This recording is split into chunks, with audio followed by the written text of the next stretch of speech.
To Yahoo Finance Live. We've been talking a lot about the SPAC boom this year, and we've got yet another company coming to market today through a SPAC. Rare Earths miner MP Materials going public through a $1.5 billion SPAC merger. The company today started trading, and we've got James Litinsky, the MP Materials CEO, joining us from the stock exchange. James, it's good to talk to you today, and congratulations on your IPO. Let me first just ask you a question. We've been asking a lot of CEOs that have been coming to market. Why a SPAC? Sure. Why a SPAC? So, a SPAC, and obviously it's topical today, and I think when you look back at the, sort of the year 2020, there's probably going to be some great success stories in SPACs, and then there'll be some, some failures, and obviously there's, very diverse outcomes here. But when you look at a SPAC, it's really just a structure. It's a mechanism to raise capital and get to the public markets. And in our situation, we hired Morgan Stanley. We were in the traditional IPO process early this year, and we were able to put together a transaction that allowed us to get to markets more quickly, have more certainty around valuation, bring in some investors like, our PIPE was led by SlatePath, Lee Cooperman, Chamath Palihapitiya. And so we were able to kind of gather some strategic partners and thoughtful investors and get to market quicker. And we set up a deal that was great for all stakeholders. And obviously the market reflects that today. And so, we think it was a great outcome for us and for our shareholders. And, I think every SPAC is different. And I think you're going to see, like I said, you'll see a variety of outcomes in them. But then the last thing I would say on it is at the end of the day, once it's done, we're an NYSE listed company, and whether we straight IPO today or SPAC today, de-SPAC today, we've got to execute and we've got to deliver the cash flow for shareholders, just like, no matter what we do. So from here on, it doesn't matter. Yeah, James, let's talk a little bit more about what the company's trying to do there then, because you guys operate Mountain Pass. Obviously, it's a big rare earth mining processing site, makes up about 15% of the global rare earth content coming out of that mine. Through this, though, as Akiko was mentioning, you guys are raising more than $500 million here to put to work. So what is your plan there in taking on China, which obviously controls a large chunk of this market? What are you looking to do with all that cash? Absolutely. And so, yeah, we today we now have north of $500 million of cash on our balance sheet. We're a profitable business, and we're 15% of the global rare earth content today.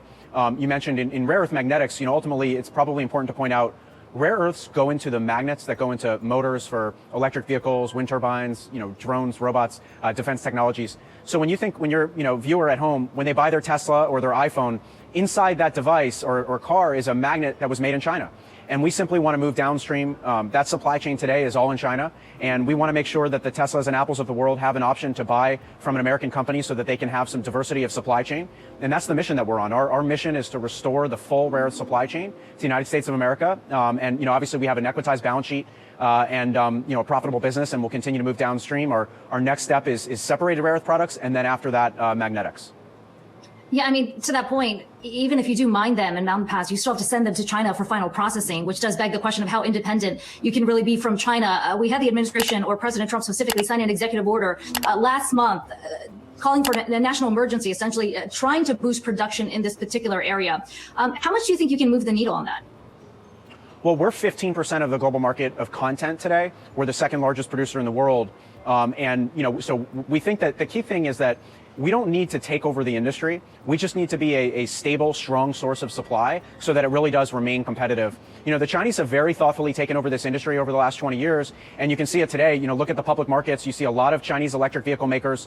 The auto supply chain is the single largest private employer in our country. It's 10 to 14 million jobs, hundreds of billions of dollars of GDP. And, 25 years ago, the Chinese didn't have a rare earth industry or a magnetics industry or an EV industry. Now they've got it all. And so if we want to make sure that we have supply chain end to end, we're going to need some Western champions in this space. And that's the mission that we're on. We have to be that. And again, we don't have to be all of it. We just have to be, a big player. And obviously having an NYSE listed company that is transparent, and, we have a remarkable board. So we think that that's a great thing for American industry. And James, the national security questions that are raised here kind of reminds me of the positioning in oil, too. When you think about how dependent the U.S. was on the Middle East for that, obviously there was a big push into changing it. Now, fracking here has changed that story completely. But there is a question about pricing and what pricing pressures was placed on crude here, too. So on that front, I mean, if you guys are successful in really driving production here in the U.S., what do the pricing pressures look like if it changes the dynamic between the U.S. having these options here and what China's been offering. So that's a great analogy. There's a famous quote from Deng Xiaoping, the former ruler of China. The Mideast has oil, China has rare earths. And if you think about it, and there was an Economist cover story on this maybe a couple months ago. When you think about petrostates like Saudi Arabia, the new electrostate is China. They have very thoughtfully taken over this supply chain. And so now as we think about the fact, and with this new administration, we're talking about climate change, and if you look at Elon Musk talking about going from 2 million to 30 million EVs manufactured globally over the next 6 or 7 years, the entire, a significant portion of the industrial landscape is getting electrified. And so, strategically, this is happening. And so, China is the electrostate. They control the supply chain. And so that's what makes a company like ours so strategic. And when it comes to pricing, we need to compete. I mean, I'd love for American companies to want to pay us big premiums because we're American, but that's just not the realities of the market. We need to compete. We need to be a low-cost producer to the world. We're one of them. We're profitable, even just making an intermediate product at today's prices.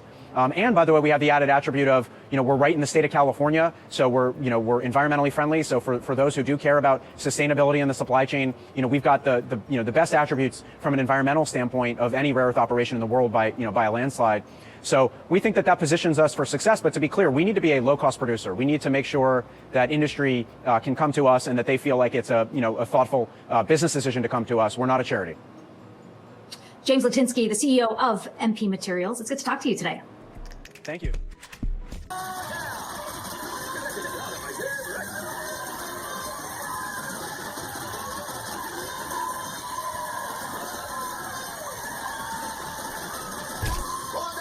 Many thanks, as I'm humbled already by everyone's support. Appreciate you.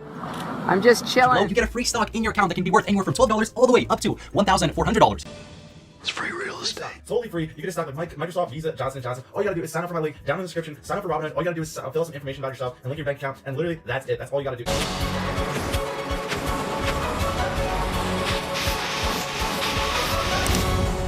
Line up that like button, or smash the like button. Regardless of which metaphor you prefer, this small action really helps me grow the channel, and I appreciate it. Okay, thanks. Have a great day.